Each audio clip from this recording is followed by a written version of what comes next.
Jésus-Christ, bonjour et bienvenue à cette méditation en ce matin. L'évangile que nous écoutons aujourd'hui de Luc au chapitre 6 demande que nous revoyions notre façon d'être chrétien, notre engagement. Tant que la recommandation de l'évangile d'aimer, aimez-vous les uns les autres, reste générique, il est facile de s'accommoder, de la prendre comme elle vient, d'être sympathisant. Mais quand elle commence à préciser, comme aujourd'hui Jésus fait, ce que ça veut dire exactement, et comme même la première lecture au Colossiens, Saint Paul le dira, quand il demande à détailler concrètement ce que ça veut dire aimer pour l'évangile, alors ça devient un peu antipathique, ça devient un peu fort. On commence à comprendre que ce n'est pas aussi facile, ça met en difficulté notre liberté.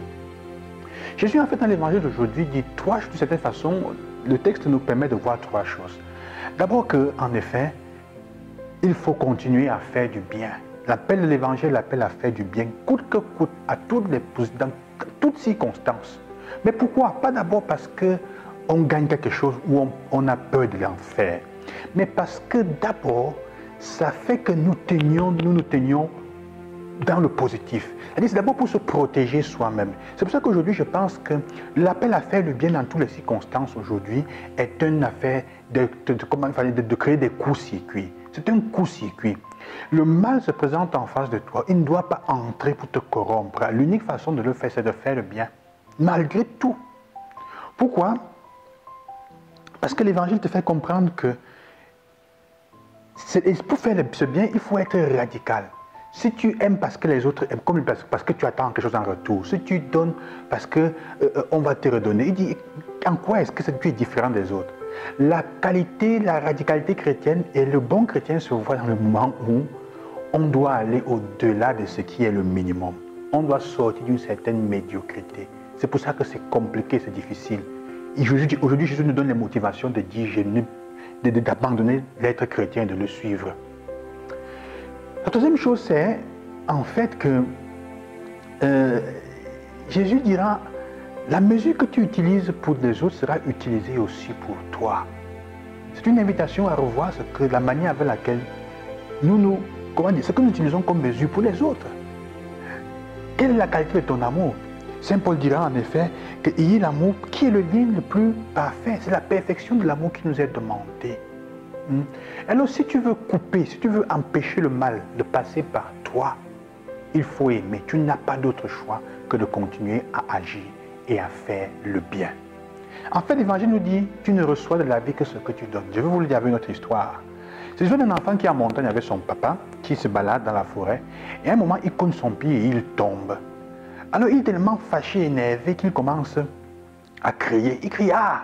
et il entend un son qui lui revient « Ah !» encore. Il dit, mais qu'est-ce qu'il y a? C'est quoi ça? Il ne connaissait pas ce que c'était. Il dit, montre-toi, c'est qui est en train de parler? Montre-toi, tu es un lâche. Et la voix lui revient encore, montre-toi, tu es un lâche. Il se tourne vers son papa, il dit, mais qu'est-ce que c'est? Son papa dit, attends. Son papa dit, je t'aime bien. Et la voix revient encore, je t'aime bien. Tu es fantastique. Et la voix lui revient, tu es fantastique.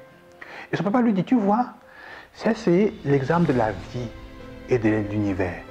Elle te redonne en arrière toujours ce que tu lui donnes. Si tu offres compassion, tu recevras compassion. Si tu offres amour, tu recevras amour.